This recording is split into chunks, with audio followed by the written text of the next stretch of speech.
Okey, video ini akan menceritakan pengenalan kepada quantum mechanics dalam chapter 2.2 nota kuliah ya. Okey. Jadi kita ada beberapa perkara kita akan study. Pertama, what is the definition of orbital ya? Orbital, apakah takrifan bagi orbital? Yang kedua, kita akan belajar 4 jenis quantum number, 4 types of quantum numbers of an electron ya. Jadi dia ada N, L, M, N, S. N, L, M, N, S. And then we also will study about the how to sketch the shape of SP, D orbitals ya in 3D. Okay. First of all, what is orbital ya? Jadi orbital ni if you write down in 3-dimensional like this, we have axis ya. Axis either like this, X here, Y and Z ya. Okay. Jadi kita treat because basically we write down in 3-dimensional lah untuk lebih mudah kita nak explain the movement of electron ni. Better kita akan gunakan 3D. 3D lukisan lah. Jadi kalau kamu tengok dia ada paksi ya. Kalau 2D dia X dan Y je kan. Sekarang 3D dia ada Z lah. Jadi kita boleh lukis idea macam ni. X, Y, Z di sini. Ataupun ikut yang ada setengah buku dia gunakan style macam ni lah. Macam fizik atau matematik kan.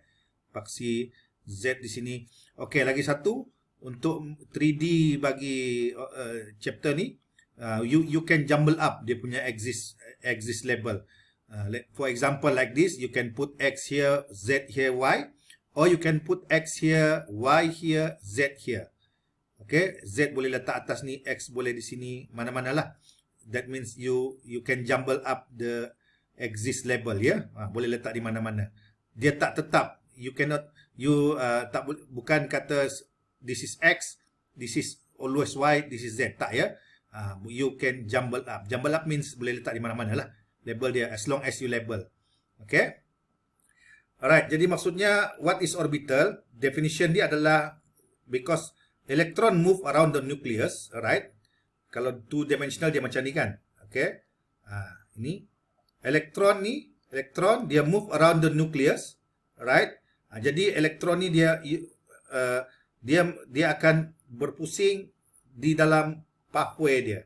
Maksudnya kawasan ini yang laluan dia ni di sinilah you high probably you can find an electron ya.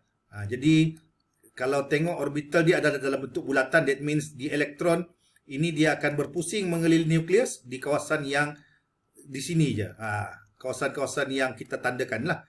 Kalau elektron di sini petala 1, elektron yang kalau dia mengelilingi nukleus dia akan berada di sekitar path laluan dia ni yang bulatan ni ya. Dia tidak semestinya berada tepat-tepat di garis itulah. Dia di tepi-tepi terkeluar sikit pun tak apa. That's why dipanggil high probability. Maksudnya dalam kes ini kawasan yang dia lalui ini yang bulat ni, ini adalah kawasan di mana kemungkinan tinggi sangat untuk kita jumpa elektron ya. Dia elektron ni kalau dia duduk petala 2 dia tak mungkin lah. Dia akan berpusing pada kawasan dia tu je. Okay, kalau level 1 ni, kalau level 3 dia akan pusing mengelilingi nukleus pada kawasan yang pathway dia ni je lah. Okay, macam ni ya. So this is we call it the area that we can find high probability of electron ya. So normally dalam case ini dia punya movement of electron is in in spherical shape ya, according to Niels Bohr kan. Niels Bohr kata dia berbentuk sfera ya when you move around the nucleus. Okay, so this is how to explain the definition of orbital. Okay, now I will introduce you the 4 type of quantum number. Okay, elektron ni dia ada label-label dia lah dan ditandakan sebagai satu nombor ya. Jadi ada 4 jenis nombor ataupun 4 jenis quantum number. Yang pertama we call it principal. Jadi principal ni senang saja. prinsipal ni dalam bahasa, kalau yang paling mudah nak tahu dia adalah petala, ya. N. N ini merujuk kepada petala ataupun bahasa kuantum dia principal quantum number, iaitu ini. Kan ini nukleus, petala 1, petala 2, petala 3, petala 4. Jadi ini N sama dengan 1, principal quantum number sama dengan 2, principal quantum number 3, principal quantum number 4 dan seterusnya sampai infinity lah. Okay. So, principal quantum number refer to petala dia. Okay. Next, angular momentum quantum number ataupun L. L dia pun bentuk macam ni ya. L dia bentuk ni ya. Kalau exam nanti lukis bentuk ni. Okay. Jadi apa ni? Angular momentum quantum number dia merujuk kepada elektron ni. Elektron dia pusing mengelilingi nukleus. Okay. Dia ada shape special dia. Maksudnya elektron ni dia berpusing mengelilingi nukleus. Dia berpusing dalam keadaan bulat. Okay. Bulat. Ataupun elektron ni sambil dia mengelilingi nukleus, dia berpusing secara dumbbell. Macam ni. Okay. Dia berpusing secara dumbbell. Dia mengelilingi nukleus, dia berpusing secara dumbbell ya. Boleh? You imagine macam tu. Dan satu lagi L adalah yang mana dia berpusing secara clover leaf macam ni. Bentuk bunga ni, kelopak bunga ya.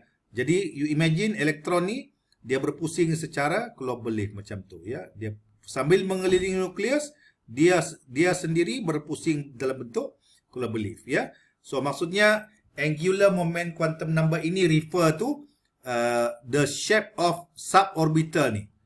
Elektron ni dia bukan sahaja dia mengelilingi nukleus melenggang kangkung, okey, tetapi dia mengelilingi nukleus pada masa yang sama dia juga berpusing di dalam ruang lingkup dia ni lah. Sama ada dia berpusing bulat, berpusing secara dumbbell ataupun berpusing dumbbell ni macam bentuk dumbbell kan, ataupun berpusing secara bentuk kelopak bunga macam ni, atau English dia we call it clover leaf ya. Nanti kita tengok detail dia pada subchapter yang seterusnya lah. Dan nombor yang ketiga kita panggil magnetic. So magnetic ini adalah dia merujuk kepada elektron ni dia berpusing mengelilingi nukleus, dia mesti ada dia punya paksi lah ya.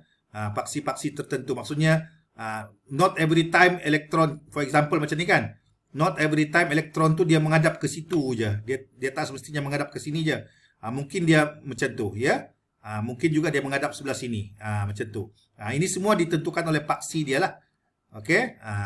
So itu yang dipanggil magnetic quantum number, ataupun elektron tu kena buat dia punya paksi. Okey, paksi X, paksi Y atau paksi Z. Dan spin quantum number ini elektron dia berpusing mengelilingi nukleus. Okey, dia berpusing mengelilingi nukleus, sama ada dia berpusing secara clockwise ataupun secara anti-clockwise. Nampak ni? Elektron ni dia berpusing mengelilingi nukleus, dia berpusing secara sama ada dia berpusing secara anti-clockwise macam ni. Okey, ataupun dia berpusing secara clockwise macam ni. Okey. So itu ditentukan oleh spin quantum number ya. Okey. So maksudnya elektron, kalau kita sekolah menengah, kita cuma belajar macam ni kan. Masa sekolah menengah dulu kita belajar, elektron ni dia berpusing mengelilingi nukleus kan, berpusing mengelilingi nukleus. Okey, elektron. Sekarang ni kita kena tahu bahawa elektron not only berpusing mengelilingi nukleus, tetapi dia juga berpusing dalam keadaan sama ada dia berpusing dalam keadaan bulat, berpusing dalam keadaan dumbbell, ataupun berpusing secara clover leaf ya. Contohnya kalau bulat macam ni dia akan pusing bulat macam ni, bulat keliling ya. Kalau dia pusing dumbbell artinya dia pusing mengelilingi nukleus dalam bentuk dumbbell macam ni. Okey. Dan kalau dia clover leaf dia lebih sukar lah sikit, dia macam ni, pusing 4 kali, pusing 4 kali dan sebagainya ya. Jadi kita advance sedikit lah ya, not only macam Niels Bohr kata dia berpusing mengelilingi nukleus dalam keadaan spherical kan. Sekarang kita kena tahu dia berpusing pada masa yang sama dia sendiri berpusing di dalam paksi dia ni. Dia pusing-pusing ya. 2 kali pusing lah, pusing sekali dia pusing di sini, pusing besar, pada masa yang sama dia pusing kecil sekali lagi, sama ada bulat ataupun dumbbell atau clover leaf ya. Itulah konsep asas dalam 4 quantum number ini, NLMS ya. Jadi pertama kita tengok what is principal quantum number. Principal quantum number ini seperti saya kata tadi, dia ada refer kepada ni. Okey. Kalau dia n dia 1, maksudnya dia pada petala pertama ini petala 2, petala 3, petala 4. Jadi kalau kamu tengok dia kata apa di sini, semakin besar petala dia ataupun n dia makin besar, energi dia makin besar. Okey, maksudnya di sini kalau kamu tengok betul lah tu kan, dia semakin jauh daripada nukleus, tenaga dia akan dia akan memerlukan tenaga yang lebih tinggi kalau kita nak elektron kita nak bergerakkan ke tingkat yang lebih tinggi ya, ataupun pada masa dia turun tu dia menghasilkan tenaga yang lebih banyak ya. Jadi semakin besar dia punya petala, maka elektron yang berada pada petala yang lebih besar itu akan menghasilkan tenaga yang lebih banyak. Okey, ini macam contohnya ini elektron dia tenaga banyak, ini tenaga kurang ya. Begitu juga dengan saiz dia. Okey, elektron ni pada petala pertama, okey, petala pertama ini kan prinsipal petala pertama, ini petala kedua, ini petala ketiga ya. Jadi kalau kamu tengok pada petala pertama, elektron tu berpusing, dia punya bulatan lebih kecil lah. Yang ini bulatan dia besar sikit, dan semakin besar dia punya principal quantum number, maka dia punya putaran juga akan menjadi semakin besar. Maksudnya pada semakin jauh dia punya petala kan, elektron tu berpusing dengan lebih besar lah. Macam tu ya. Okay, so ada dua keadaan, iaitu semakin besar principal quantum number, semakin tinggi tenaga. Semakin besar quantum number, semakin besar dia punya saiz putaran dia ya. Okay, next, what is angular?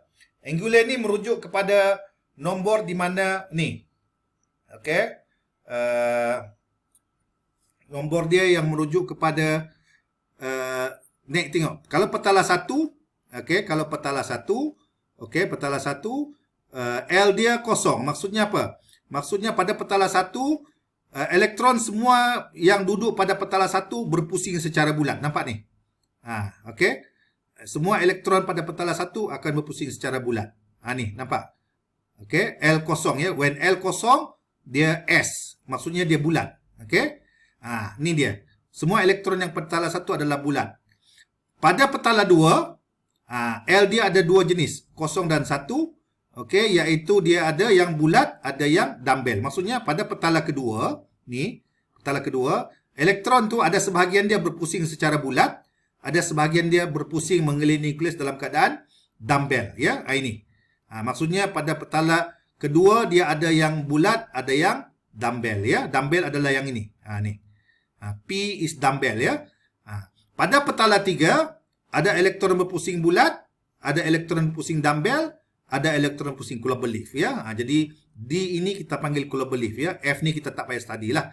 Dia jauh sangat tu. Jadi kalau tengok sini pada petala 3 ni, petala 3 ada elektron yang berpusing bulat, iaitu dia punya L dia kosong, ini L1, ini L2. Okey, ini L kosong, ini L sama dengan kosong, ini L sama dengan 1, ini L sama dengan 2. Ini L sama dengan kosong, ini L sama dengan 1 ya. Ini L sama dengan kosong. Okey. Maksudnya di sini ialah elektron ni dia memang ada spesifik dia punya nombor lah. Okey. Dia ada alamat dia tersendiri ya. Jadi kalau pada petala pertama semua bulat, petala kedua dia ada bulat sebahagian dia, ada yang dumbbell, dan petala 3 ada bulat, ada dumbbell, ada cloverleaf ya. Okey. Saya tamatkan dulu, sekejap lagi saya sambung ya. Thank you.